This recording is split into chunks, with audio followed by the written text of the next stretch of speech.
could be in for a great match today. Martin Tyler here, along with Alan Smith, to describe the action for you. Yeah, hi there, Martin. I'm hoping we're going to describe some really exciting action here. And this match is Horsens against Bromby. So what do you make of today's match-up, Alan? Well, they are two evenly matched teams, no doubt about it. And so often in these circumstances, it's which player and which side can produce a little bit of magic, create that chance. Turmek is the referee in charge.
Now the game has started.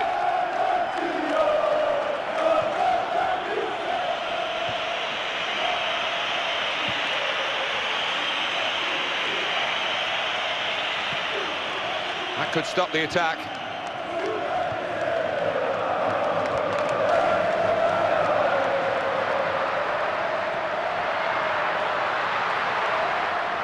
They've set it up well for the cross. And he goes for goal with his head. Oh, that was like Alan Smith in his prime, except it didn't end up in the back of the net. No, it was a really poor effort. He should have scored.